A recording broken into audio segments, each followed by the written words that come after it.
Olá, hoje vamos falar sobre a questão da dívida pública e o que isso tem a ver com a concentração de renda no nosso país. Porque a dívida pública, ela acarreta uma maior desigualdade social. Porque é que ela provoca mais riqueza na mão de poucas pessoas e miséria na mão da grande maioria. Bom, a dívida pública brasileira, ela vem desde a época da colônia, né? Hoje ela chega a uma cifra astronômica, né? 4,24 trilhões de reais, ou seja, 4 trilhões 240 bilhões de reais.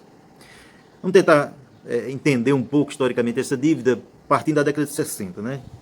Na década de 60, durante o governo João Goulart, a dívida brasileira era de 3 bilhões de dólares. Como é que era feita essa dívida, né? Eram dívidas feitas através de empréstimos, né, a bancos internacionais, o Banco Mundial, o FMI, emprestavam dinheiro ao Brasil e essa dívida só foi se acumulando, né? Quando os militares deram um golpe no presidente João Goulart, em 1964, eles permaneceram 21 anos no poder. Então, o regime militar no Brasil foi de 1964 a 1985.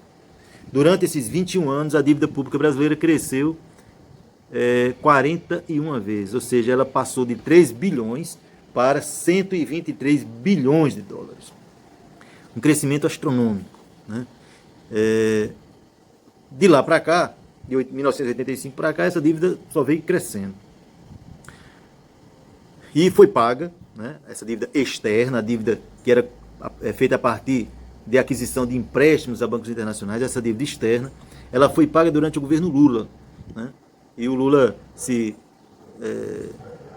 enalteceu esse momento, né, dizendo que pela primeira vez o Brasil não devia mais ao FMI, aos bancos internacionais, ao Banco Mundial. Realmente a gente pagou a dívida externa, mas a gente ficou com uma dívida interna monstruosa também. Essa dívida ela iniciou na época do governo Zé Sarney, né, teve um crescimento significativo no governo do Fernando Henrique Cardoso, nos 8 anos do governo Fernando Henrique. O Fernando Henrique recebeu a dívida do seu antecessor, a dívida interna, em 57 bilhões de reais, né? Entregou para o Lula, né? Quando o Lula assumiu, recebeu do Fernando Henrique uma dívida de 670 bilhões de reais. O Lula não conseguiu pagar também essa dívida e ela cresceu e foi entregue à presidente Dilma em 1 trilhão e 300 bilhões de reais. E essa dívida só vem crescendo de governo a governo. Como é que é feita como é que se faz essa dívida interna? O governo brasileiro tem um título chamado Título da Dívida Pública, o Título do Tesouro Nacional. Esse título ele é comercializado nos bancos, né? Através do Banco Central, o governo vende títulos para poder arrecadar fundos para os seus pagamentos, para a economia funcionar. Então, a dívida interna, ela tem como principal credor, né, os principais credores brasileiros da dívida interna, são os bancos nacionais e estrangeiros, detêm 48% do total dessa dívida, né? Investidores internacionais, pessoas que vêm de fora do Brasil, já vou comprar o título da dívida pública porque o título do Brasil ele rende muito. Então, o rendimento desse título no Brasil é o maior do mundo, né? Sim, em todos os países do mundo esses títulos são vendidos, mas para a gente ter uma ideia, os títulos americanos eles rendem 1% ao ano, né? Os títulos brasileiros, na época do Fernando Henrique, chegou a render até 54%. Ou seja, uma pessoa que comprava 1 milhão de reais em título, em um ano ele teria 1.540.000. Não tem rendimento no mundo melhor do que esse. E esses rendimentos, independente desse percentual de 54% que ocorreu na época do Fernando Henrique, ainda hoje, né, o rendimento dos títulos brasileiros são dos maiores do mundo. Então essa dívida com juros desse tamanho só poderia crescer e crescer muito. E o que isso tem a ver com a desigualdade social no Brasil? Muito simples. Hoje, o governo retira do seu orçamento o equivalente a 38,27% para pagar apenas juros e pequenas amortizações da dívida pública. Ou seja, 38,27% dos impostos que todos nós pagamos, que os trabalhadores pagam, que os pequenos empresários pagam, que os médios empresários pagam, que os grandes empresários pagam, ele vai para onde? Para os bancos, para os investidores internacionais, para as grandes fortunas do Brasil.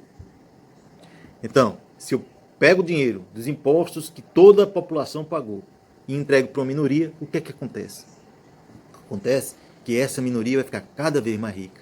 E o pobre, que pagou seus impostos, né, ela vai ficar cada vez mais pobre, porque esse dinheiro que era para retornar para ela em investimentos em educação, em saúde, em transporte, em moradia, em educação, ela não retorna. Só para a gente ter uma ideia, a saúde teve um investimento de 4,2% do orçamento. Significa dizer que o pagamento de juros da dívida pública valeu 9 vezes mais, gastou-se 9 vezes mais do que se gastou em saúde. Em relação à educação, em relação a programas sociais, como o Bolsa Família, por exemplo, né, a dívida pública ela consumiu 12 vezes mais do que na educação e do que nos programas sociais. Então, por aí você tira uma ideia. Né?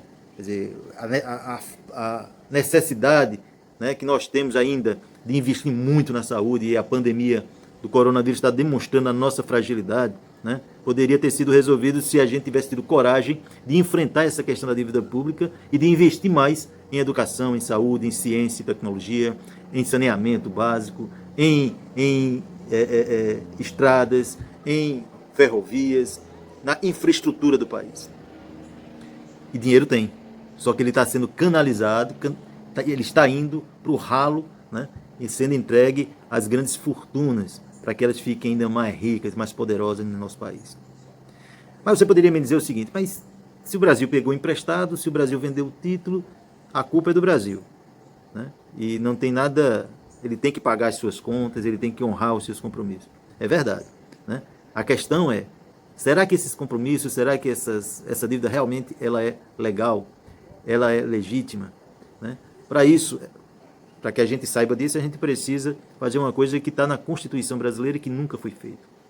Dentro das disposições transitórias da Constituição, ela manda que o Congresso abra uma auditoria da dívida pública. O que é auditar uma dívida pública? É você verificar cada negociação que foi feita no crescimento dessa dívida. Vamos dar aqui só 2 exemplos que é importante que a gente saiba. Durante o período da ditadura, onde a dívida pública cresceu 41 vezes, né, se a gente for analisar a legislação internacional, essa dívida não era para ter sido considerada. Por quê? Porque a legislação internacional diz que nenhum governo ditatorial, nenhum governo que não baseie o seu processo político num processo democrático, né, ele não pode... todas as negociações que ele teria feito em nome do governo, elas são nulas. Ou seja, nenhum empréstimo feito pelo governo da época da ditadura poderia ter sido computado na dívida pública. Uma outra questão que pouca gente sabe. Durante o regime militar, o FMI transferiu a dívida privada, a dívida das empresas privadas, que realizavam empréstimos no Banco Mundial e no FMI, né? Quando veio a crise, uma crise séria na década de 80 aqui no Brasil, né? As empresas não puderam pagar a sua dívida com o FMI e com o Banco Mundial. O que foi que ela fez? Ela transferiu toda essa dívida para o poder público, para o Estado brasileiro. Ou seja, nós, população, de uma forma geral, assumimos a dívida das empresas, das grandes empresas brasileiras que não conseguiram honrar as suas dívidas com o FMI e com o Banco Mundial. Então, boa parte desses 120 bilhões de reais, né, que o governo brasileiro assumiu, ela era de empresas privadas. Bom, esses só são 2 exemplos para a gente mostrar como essa questão da dívida é uma questão séria que a gente precisa discutir, porque enquanto a gente não resolver essa questão, ela vai ser uma bola de neve, né? Ela vai crescer e a gente não vai resolver os problemas que o país tem, né?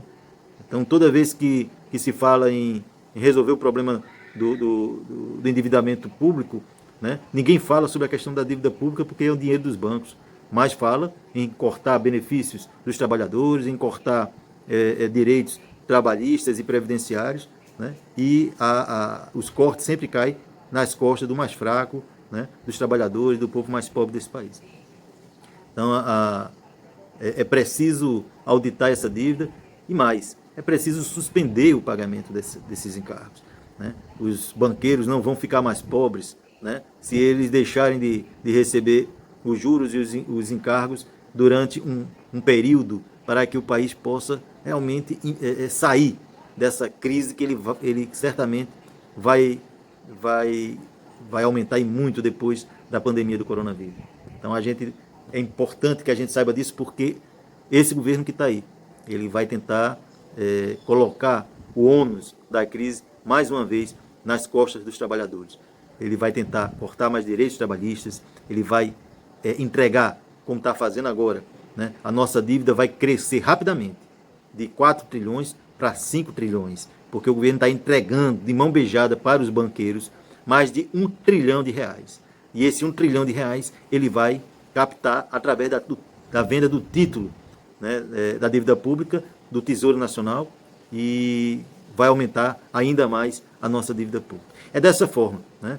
Assim, os governos, principalmente aqueles governos que não têm nenhum interesse em resolver os problemas dos mais pobres, né? Eles aumentam a nossa dívida pública, fazem com que a gente pague um absurdo de juros, né?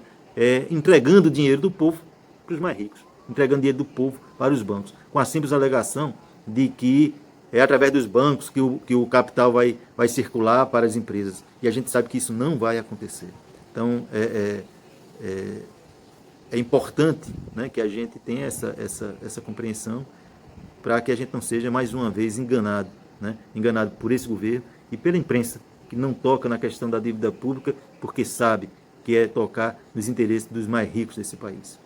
Ok, pessoal, vamos ficando por aqui, né? Pedindo mais uma vez que vocês repassem esse vídeo, né, para os seus amigos, seus familiares, os seus grupos de WhatsApp, o pessoal do Facebook, os amigos do Facebook, porque é importante que a gente amplie, né, essa discussão para um maior número de pessoas. E ficando aqui de novo a nossa mensagem, né, de uma sociedade onde sejamos, né, socialmente iguais, humanamente diferentes, né, porque cada um de nós somos diferentes, e totalmente livres da opressão, das injustiças que principalmente os mais pobres desse país vivem no seu dia a dia. Obrigado e até a próxima.